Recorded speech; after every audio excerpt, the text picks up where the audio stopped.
Episode 24.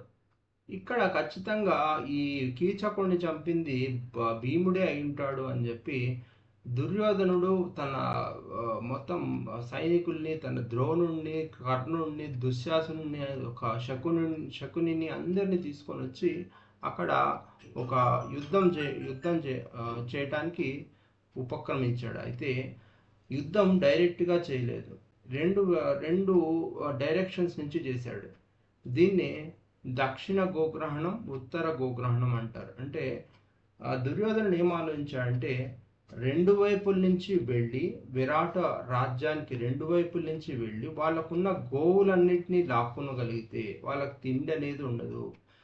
అప్పుడు చచ్చినట్టు విరాటుడు తమకు నిజం చెప్పేస్తాడు, ఈ పాండవులు ఉన్నది లేనిది అని చెప్పేసి ఆ రెండు వైపుల నుంచి వాళ్ళు ముట్టడిస్తారు. అయితే దక్షిణ గోగ్రహణం అయిపోతుంది. ఉత్తర గోగ్రహణం వచ్చినప్పటికీ ఉత్తరుడు విరాటుడికి ఇద్దరు పిల్లలు సంతానం. ఒకడి పేరు ఉత్తర, అబ్బాయి పేరు ఉత్తరుడు, అమ్మాయి పేరు ఉత్తర. ఉత్తర అర్జునుడు బృహన్నలుగా ఉన్నప్పుడు అతని దగ్గర నాట్యం నేర్చుకుంటుంది.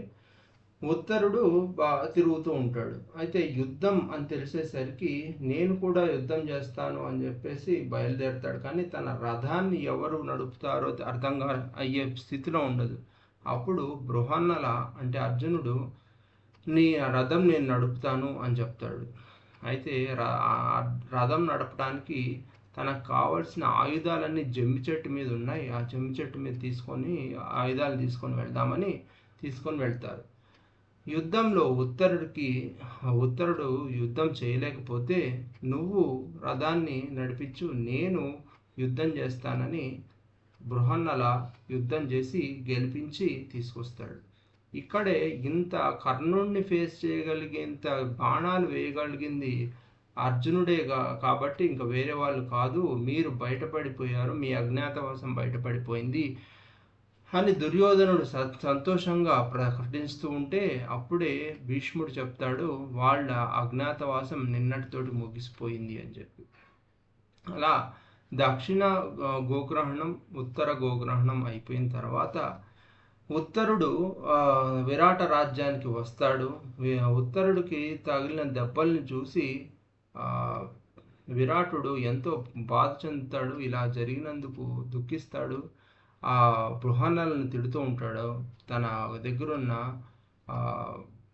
కుంకుమ బట్టు అంటే ధర్మరాజుని తిడుతూ ఉంటాడు. అప్పుడే ఉత్తరుడు చెప్తాడు, వీళ్ళెవరో కాదు, పంచపాండవులే, మన రాజ్యంలో ఎన్ని రోజులు ఉన్నారు అని చెప్తే విరాటుడు క్షమాపణ చెప్తాడు.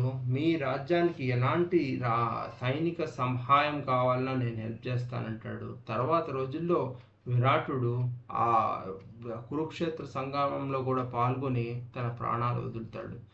సో ఇది విరాట పర్వం. ఆ విరాట పర్వం తర్వాత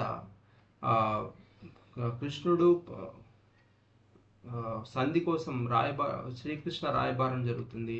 అది విఫలమవుతుంది. తర్వాత యుద్ధం ఎలా మొదలవుతుందో ఎపిసోడ్ 25లో చూద్దాం.